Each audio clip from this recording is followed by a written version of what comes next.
আসসালামু আলাইকুম, সবাই কেমন আছেন? আমি আলহামদুলিল্লাহ ভালো আছি। আমি আবারও চলে আসছি আমার আরেকটি নতুন ডেইলি ব্লগ আপনাদের মাঝে শেয়ার করার জন্য।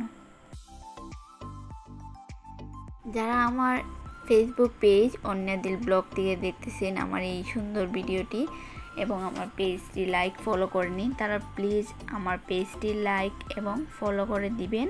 এবং যারা আমার ইউটিউব চ্যানেল অন্যদিল ব্লগ থেকে আমার এই সুন্দর ভিডিওটি দেখতেছেন এবং আমার চ্যানেলটি সাবস্ক্রাইব করেননি এখন পর্যন্ত, তারা প্লিজ আমার চ্যানেলটি সাবস্ক্রাইব করে দিবেন। তো এই যে আমাদের আদিল, আপনারা সবাই দেখতেই পারতেছেন কি অবস্থা আদিলের। সে কি খুশি, মহা খুশি, সে কি লাফালাফি করতেছে, সবাই দেখতেছেন অবশ্যই। তার সাথে আরেকজন যুক্ত হয়েছে।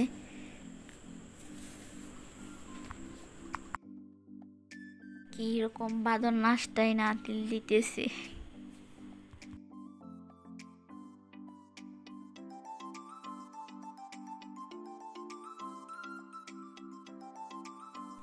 তো আমরা তো ছোটোবেলায় আব্বুর বয়ে বৃষ্টিতে ভিজতে পারতাম না, কিন্তু এখন আমরা আদিলকে বৃষ্টি আসলে কেউ সামলাতে পারি না, আদিল কোনো না কোনোভাবে চলে যায়।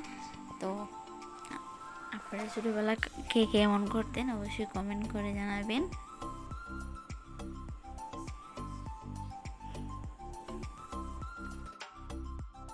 এদিকে বৃষ্টিটা অনেকটা কমে গেছে, তো আদিলের দিকে কান্নাকাটি করতেছে, একটু হাঁটাহাঁটি করবে, প্লাস ওর বাবারেও খুঁজে পাইতেছিল না, তো ওর নিয়ে বাড়ির সামনে একটু হাঁটাহাঁটি করতেছিলাম।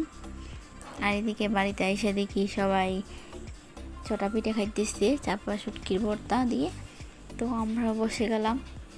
বৃষ্টি মানেই তো মানে আমার কাছে যেটা বৃষ্টি মানে চাপা শুটকির ভর্তা প্লাস ছোটা পিঠা, আমি এটা খুব পছন্দ করি।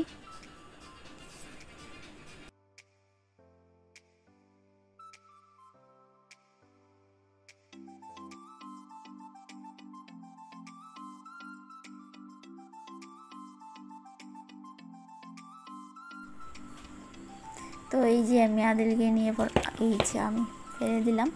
যাই হোক, আদিলকে নিয়ে আমি পড়াতে বসছিলাম, কিন্তু এই বক্সে আদিলের কলম থাকার কথা ছিল, প্লাস হিজিবিজি অনেক কিছু থাকে, কিন্তু আজকে কিছুই নেই। আজকে দেখলাম ফুলগুলো রাখা, আর ফুলের সুবাসে চারপাশটা অনেক মানে সুন্দর হয়ে উঠছিল।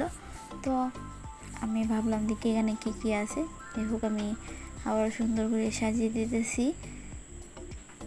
আর এত সুন্দর গ্রান বের হইতেছিল যে আমি ফুলগুলোর ছবি না তুলে থাকতে পারলাম না।